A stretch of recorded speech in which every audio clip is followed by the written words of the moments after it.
Oh, good. You bet.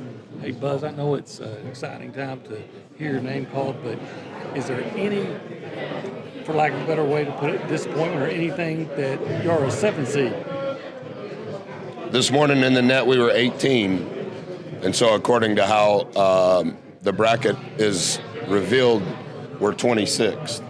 So we dropped 8 spots in the net, if the net is a part of the major calculation, with the loss to the number one seed. So as I've been saying all along, and it started this time last year, and I probably shouldn't be the spokesperson, I think transparency is needed. We're all trying to play in the NCAA tournament, not just the head coach, the assistant coaches, the players, the support staff, and all the families they represent. And with so much at stake and the exposure and all that comes with it, I think there is a better way that smart people can figure out on how we can all be on the same page on how this works. I think looking at the net, that's what everybody continues to talk about. We were 120th on December the 21st, and on March the 12th, prior to playing the number one seed, we were 18th. So that's okay. Now we're the 26th seed. That's okay too.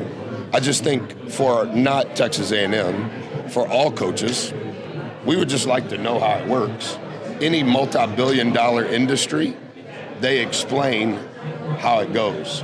And that was my point last year in not making it.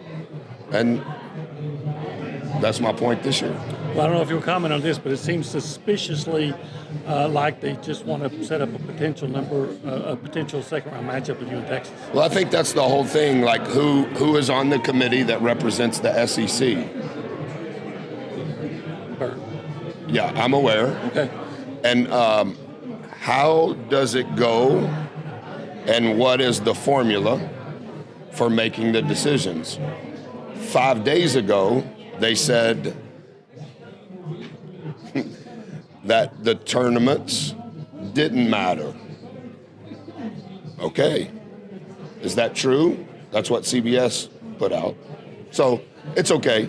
It's been a long time. We've been here a long time. We're thankful to be playing. We're thankful that we are a 7 seed. We're thankful that we're in it. There's a lot of teams that didn't get to go that were in our position last year.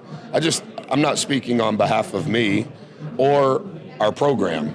I'm speaking on behalf of our program and all programs. I think transparency would help everyone. And I think there has to be some level of accountability in the process. That would be all I would say. It's been a little bit since you've been in this position where you know the name's going to come up at some point. What was the experience like for you to be with your guys and have that? Well, it's the first time since we've been here that we've been able to do that. The players some of them do. They don't understand all of Olin's question. They're just glad to be playing. Some of them probably know Penn State is in the Big Ten. I don't think they understand the complexity of their offense. It's very Vanderbilt-esque. Lot of plays. Coach has done an incredible job in his 2 years there. They probably have a top 5 perimeter player in the country who doesn't have a position, who the offense runs through, and had a chance today to win the Big Ten tournament championship. I think they lost by 1, maybe by 2. Coach has done a phenomenal job.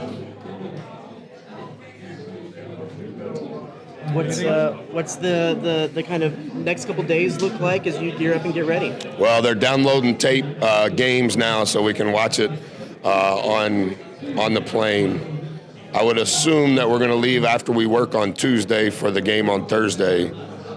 I'm not sure when they announce what time we play, but we will travel on Tuesday, and so we need to get home and got a lot of work to do between now and the time we leave.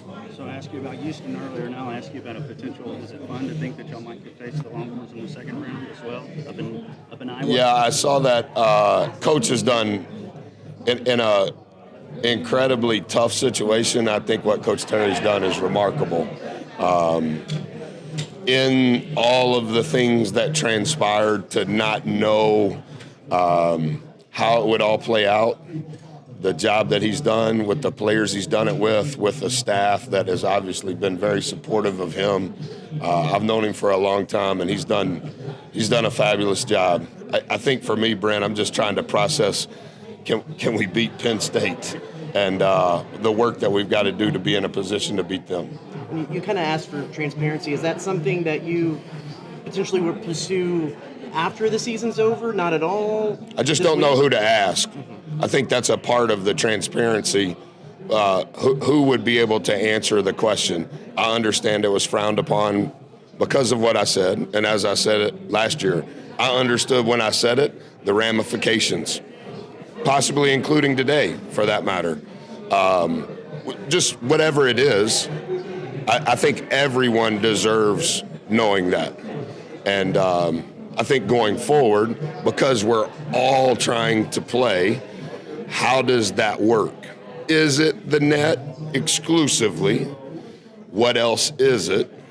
And how can you schedule the mirror opponents? All of those things matter, right? It's not just who you schedule in non-conference.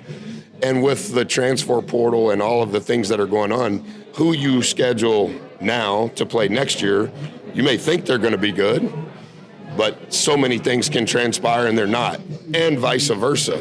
You schedule them thinking maybe they're not going to be good, and they are. We didn't schedule Oregon State thinking that they were going to be Oregon State, but we changed 3 of our contracts this time last year, and now we still have 4 open dates as of today for next year because we're trying to study it enough to know / predict what those teams will be next year. That it?